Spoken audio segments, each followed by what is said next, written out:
हरे कृष्ण। जय श्री कल्की। जय श्री जगन्नाथ। जय श्री माधव।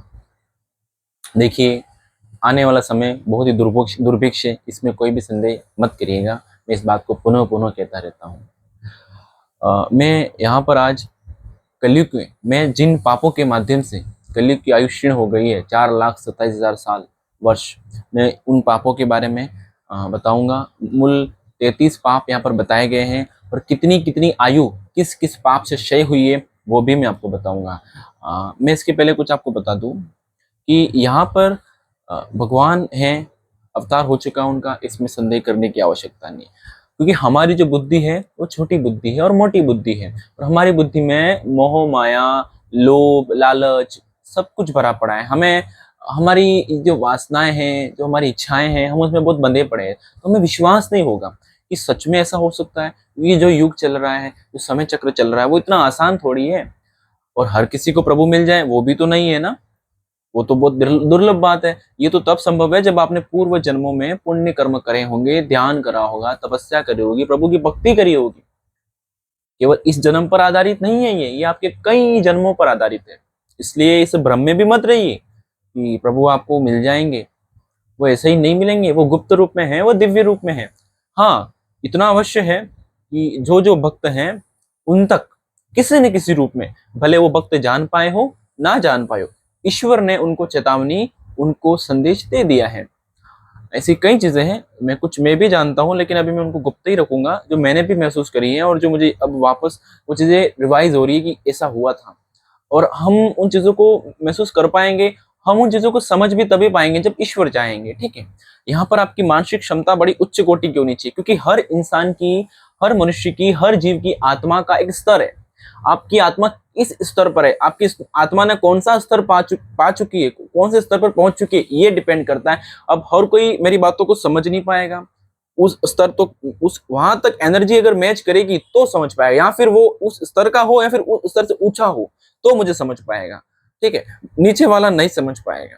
उदाहरण के लिए, एक व्यक्ति है, दो व्यक्ति हैं, एक व्यक्ति पेड़ पर है, एक व्यक्ति पेड़ के नीचे खड़ा है। तो पेड़ पर जो खड़ा है, चढ़ा है, उसको ज्यादा दिखेगा जो नीचे खड़ा है उसकी तुलना में। तो जो नीचे खड़ा है उसको तो केवल नीचे ही दिख रहा है, ऊपर वाले को उसके आगे का भी दिख रहा है। अब ऊपर वाला बोलेगा कि मुझे वो तक दिख रहा है, फिर वो बोलेगा कि एक व्यक्ति अभी 5 मिनट में यहाँ पर आने वाला है। ठीक, उसने बता दिया क्योंकि वो ऊपर बैठा है, उसको दिख रहा है कि एक व्यक्ति दूर से चलता हुआ आ रहा है, लेकिन नीचे वाले को नहीं दिख रहा है। तो वो बोलेगा कि नहीं दिख रहा है मुझे, तो मैं तो नहीं मानता, ये झूठ बात है।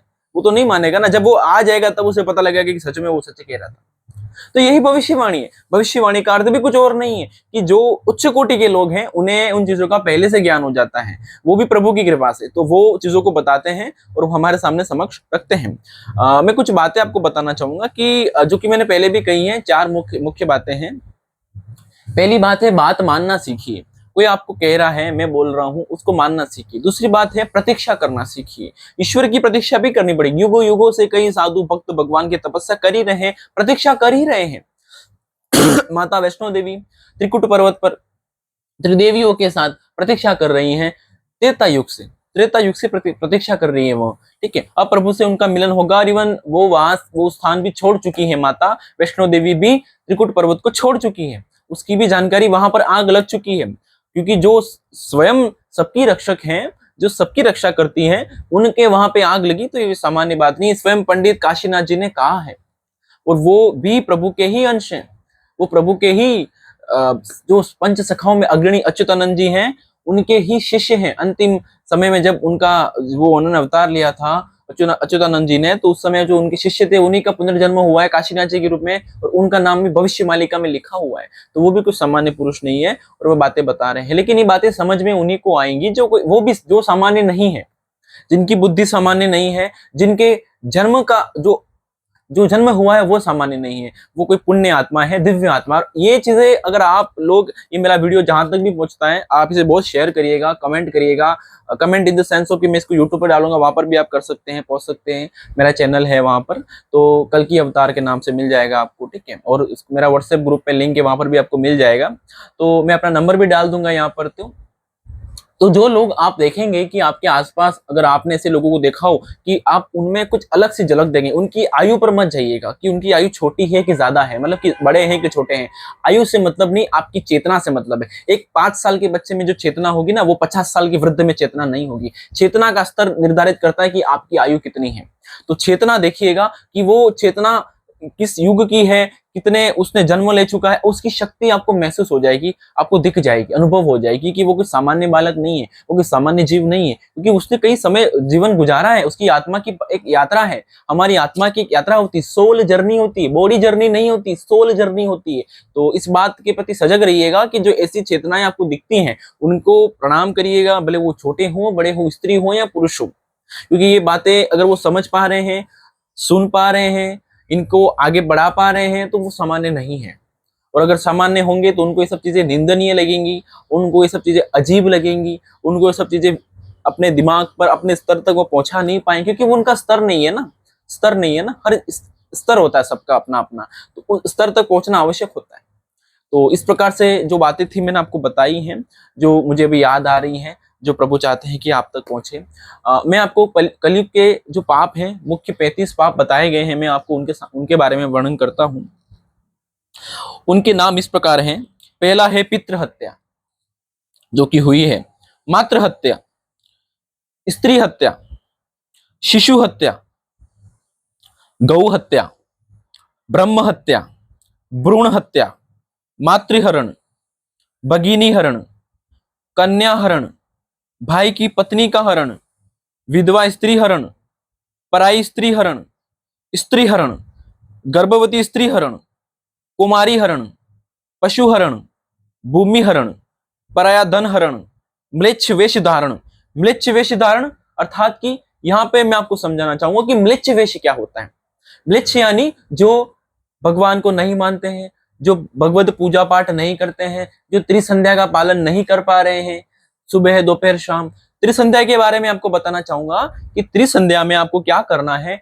आप अगर त्रिसंध्या का मैंने जो पीडीएफ है जिसमें सब बताया गया है, मतलब कि एकदम तरीके से, अगर आप वो नहीं कर पाते हैं, वो मैंने व्हाट्सएप ग्रुप के लिंक में डाल दिया। यूट्यूब पर भी मेरा व्हाट्सएप ग्रुप का लिंक मैंने डाल रखा है, मेरा नंबर भी मैं यहाँ पे डाल दूंगा, तो उसमें बताया कैसे करने। लेकिन आपको लगता है कि हम नहीं, हमारे पास समय है नहीं भगवान के लिए, हम तो हमारे ही हाल में मस्त है। लेकिन फिर भी यहाँ पर मैं आपको कहना चाहूंगा कि आप केवल भगवान श्री माधव के नाम को जपिए। जय श्री माधव, जय श्री माधव, जय श्री माधव, जय श्री माधव, जय श्री माधव। केवल इतना आधा आधा घंटा तीनों टाइम अगर आप जपते हो, ये भी आपकी त्रिसंध्या हो जाएगी। कुछ नहीं करना, जहां बैठे हो बैठे जाओ, जहां खड़े हो खड़े रह जाओ, जैसे हो वैसे रह जाओ। उस समय बस प्रभु का चिंतन करने लग जाओ। निरंतर आपका चिंतन रुकना नहीं चाहिए, कुछ भी आपका ध्यान कहीं भटकना नहीं चाहिए। केवल और केवल ये जय श्री माधव, जय श्री माधव, जय श्री माधव, जय श्री माधव, इतना ही चलते रहना चाहिए। ये जो है ना, ये आपको तार देगा। और जो निरंतर त्रिसंध्या का पालन करेगा उसका शरीर दिव्य हो जाएगा, वह सामान्य जीव नहीं रहेगा, वह सामान्य मनुष्य नहीं रहेगा। इस वीडियो को पूरा देखना है, आप यूट्यूब पर आइएगा, मैं इसका लिंक डालूंगा, ठीक है। हमारा यूट्यूब चैनल का लिंक व्हाट्सएप ग्रुप में मिल जाएगा, ठीक है। आप पूरा सुनिएगा। तो म्लेच्छ वेश का मतलब होता है जो प्रभु भक्ति का पालन नहीं करता, जिसका रहन सहन, जिसका खान पान सब दुष्ट हो चुका है, जो पाश्चात्य हो चुका है, जो मुस्लिम प्रकृति का हो चुका है, जो दैत्य प्रकृति का हो चुका है, वो सभी म्लेच्छ ही है। भले वो हिंदू के घर में जन्म लिए हो या मुस्लिम के घर में जन्म लिया हो, फिर ईसाई के घर में जन्म लिया, किसी के भी घर में जन्म लिया हो, बौद्ध हो, जैन हो, ईसाई, सिख हो, कोई भी हो, इससे कोई मतलब नहीं है। मतलब है आपके केवल और केवल आपका आचार विचार व्यवहार भोजन सब कुछ आ गया इसमें। तो उस पर ध्यान दीजिए, उस पर कार्य करिए। छोड़िए मांसाहार, छोड़िए शराब, छोड़िए निंदा, छोड़िए सभी दुष्कर्म, छोड़िए सभी प्रकार के पाप कर्म। सत्य, दया, धर्म, क्षमा, प्रेम, शांति के मार्ग पर आइए, आपका कल्याण होगा। आगे सुनिए। न खाने योग्य खाद्य को खाना, म्लेच्छ वेश धारण करना हो गया। न खाने योग्य खाने को खाना, जो नहीं खाना चाहिए, समझ गए क्या नहीं खाना चाहिए। मांस मदिरा का सेवन हमें नहीं करना चाहिए। जो ये बाहर की चीजें हैं, सड़ी गली चीजें हमें नहीं खानी चाहिए। हमें शुद्ध भोजन करना चाहिए, फल खाने चाहिए, इस प्रकार की बात कहेगी। अगम्य में गमन, जहां नहीं जाना चाहिए, वैश्यालय में नहीं जाना चाहिए, बाहर जो होते हैं जहाँ पे मदिरा का सेवन होता है वहां पे नहीं जाना चाहिए।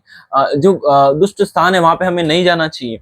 कई प्रकार की चीजें हैं जो हमें नहीं करनी चाहिए, वहां पर हम जाते हैं, वहां हम ऐसी चीजें करते हैं, तो हमें उनसे बचने की बात कही गई है। आगे लिखा है अति निराश, अति निराश नहीं होना, अति हताश नहीं होना, खुद में इतनी निराशा भर दी, इतनी हताशा भर दी कि ईश्वर के अस्तित्व को भी हमने मानने को तैयार नहीं, हम बस दुखी हो रहे हैं, हम बस पीड़ित हो रहे हैं, क्योंकि इसका अर्थ होता है कि हमें ईश्वर पर विश्वास नहीं है। जो अति निराश है वो अति पाप कर रहा है, क्योंकि वो अपने आप से मतलब वो यहाँ उस स्तर पर पहुंच गया जो वो ये मान चुका है भीतर से कि कोई भी नहीं है, कोई भी नहीं, कोई मेरी सहायता करने वाला नहीं। तो ईश्वर, ये अति निराश का मतलब ये होता है कि अपने भीतर ईश्वर के प्रति जो आपका आस्था है उसको स्ट्रांग रखिए, उसको मजबूत रखिए, क्योंकि भगवान परीक्षा लेंगे लेकिन वो आपको अवश्य जिताएंगे, वो आपके साथ सदा खड़े रहेंगे। भले परीक्षा लेकिन आपका वो कुछ भी भयंकर हानि नहीं होने देंगे। अगर कुछ आपका बुरा हुआ है जो आपको लगता है तो ये आपकी नियति है, उसको स्वीकार करना सीखिए। जो स्वीकार करता है वो तर जाता है, जो स्वीकार नहीं करता है वो नष्ट हो जाता है। स्वीकार करना सीखिए। तो अति निराश नहीं होना है, ये भी पाप है। आगे लिखा है कुटुंब वैराग्य, जो कुटुंब का वैराग्य करते हैं, जो परिवार को, कुटुंब का अर्थात कि जो हमारे बड़ा कुटुंब होता है, हमारा परिवार होता है, हमारे भाई बंधु काका चाचा दादा, उनका अपमान करते हैं, उनका तिरस्कार करते हैं, कुटुंब के प्रति दुष्भावना रखते हैं, कुटुंब के प्रति हम मतलब कि जो भावनाएं चलती हैं आज के समाज में वो दुष्टता है। तो अपने कुटुंब का, अपने परिवार का, सभी का सम्मान करने की आवश्यकता है। किसी के प्रति हीन भावना नहीं रखनी चाहिए, ऐसा कहा गया है। और संन्यास लेने की भी आवश्यकता नहीं, आप अपने परिवार के साथ संन्यास लीजिए। ऐसा नहीं कि आप परिवार के छोड़ के चल दिए, अब उनसे नाता तोड़ दिए, ऐसा कोई जरूरी नहीं है। ये भी एक पाप है। कुटुंब वैराग्य नहीं करना है, कुटुंब का साथ देना चाहिए, कुटुंब के प्रति दुष्भावना हमें नहीं रखनी चाहिए। आगे कहा गया है मित्र के साथ कपट, जो मित्र के साथ छल कपट करता है वो भी पाप है। आगे लिखा गया है विश्वासघात, जिन्होंने विश्वासघात करा है वह भी पाप है। आगे लिखा है निम्न जाति संग प्रीत करना, जो निम्न जाति के लोग हैं उनके संग प्रीत करना। यहाँ पे समझने की आवश्यकता है, विरोधाभास की स्थिति बनेगी। निम्न जाति का मतलब यहाँ जो हमारी जातियां बनी हुई है वो निम्न जातियां नहीं है। निम्न जाति का मतलब होता है मनुष्य अपने जन्म से अपनी जाति लेके आता है। कौन सी जाति? किसी घर पे जन्म ले रहा वो जाति नहीं, वह जाति है उसके वर्ण की, उसके गण की। जो कि एक ज्योतिषी एक कुंडली निर्माण करता जानता है कि ये व्यक्ति जो है किस जाति का है, इसके मूल में कौन सा गुण है, वो गुण बताएगा कि वो किस जाति का है। वरना ब्राह्मण के वाल्मीकि कहते हैं कि डाकू थे, लेकिन वे बहुत बड़े भगवान के भक्त हुए जिन्होंने रामायण का पहले ही लिख दिया। रामायण की भविष्यवाणी वाल्मीकि ने करी थी, इसी प्रकार से महाभारत की भविष्यवाणी वेद व्यास ने करी थी, इसी प्रकार से पंच सखाओं ने, अच्युतानंद दास जी ने, यशवंत दास जी ने, शिशुआनंद दास जी ने, इन सभी संतों ने, इन सभी ने किसकी भविष्यवाणी करी है? भविष्य मालिका की, जो कि भविष्य के बारे में बता रही है, कलयुग के अंत के बारे में बता रही है, आद्य सत्युग अनंत युग के बारे में बता रही है। इस प्रकार से निम्न जाति के लोगों के, निम्न वर्ण के लोगों से, जो कि अपने कर्मों से हैं, अपने व्यवहार से हैं, वो आपको दिखेंगे। शुद्र से, शुद्र कौन? जो हम जिनको मानते हैं वो शुद्र नहीं, ये शुद्र है उसके कर्म, उसके कृत्य। और आज अधिकांश 70 to 80 इससे भी ज्यादा प्रतिशत लोग सभी शुद्र ही हैं।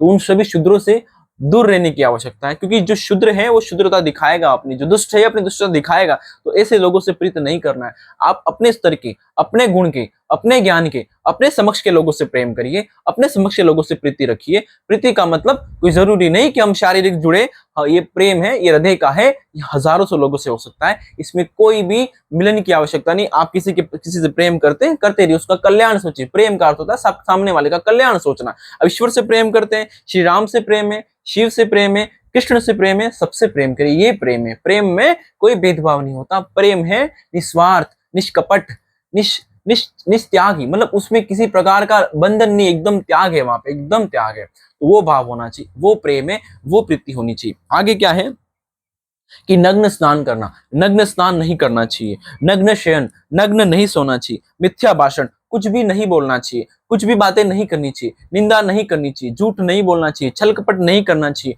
बुराई नहीं करनी चाहिए, जो चीजें सत्य नहीं उनको नहीं बोलना चाहिए, हवा में बातें नहीं करनी चाहिए। आपको पता है, आप जानते हो, आपने पढ़ा है, आप विश्वास करते हो, सत्य है तभी बोलना चाहिए, अन्यथा नहीं बोलना चाहिए। मिथ्या भाषण भी महापाप है। आगे कहा गया है शास्त्रों की निंदा करना। जो शास्त्रों की निंदा करता है, जो भगवत ग्रंथों की निंदा करता है, रामायण की, गीता की, महाभारत की, उपनिषद की, वेदों की, भविष्य मालिका की, जो उनकी निंदा करेगा, जो इनको नहीं मानेगा, वो भी पाप करेगा, घोर पाप करेगा और अकाल मृत्यु को प्राप्त होगा। आगे लिखा है गौ चारागाह, शमशान भूमि पर कब्जा करना। जो गौ चारागाह पर कब्जा करेंगे, जो शमशान भूमि पर कब्जा करेंगे, जो शमशान की भूमि को छीनना चाहेंगे, उसको अपने जमीन में मिलाएंगे, ऐसे लोगों का भी नाश हो जाएगा, कुल नाश हो जाएगा।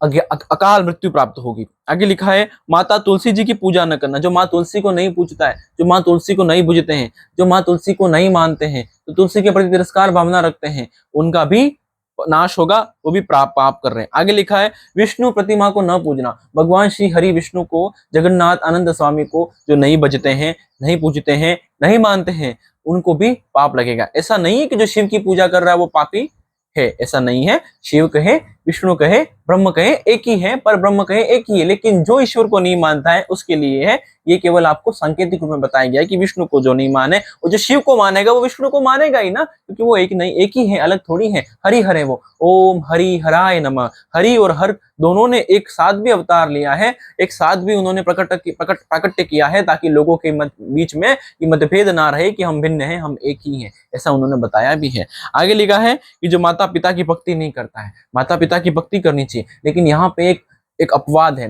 जो माता पिता दुष्ट प्रवृत्ति के हैं, ये कलयुग है, कलयुग का समय है, माता पिताओं में भी खोट होगा, तो यहाँ पर भी ध्यान रखने की आवश्यकता है। सभी के प्रति नहीं है, लेकिन जो माता पिता शुद्ध आचरण के हैं, जो सत प्रवृत्ति के हैं, उनके प्रति भक्ति भावना अत्यंत होनी आवश्यक है, ये यहाँ पर बताया गया है।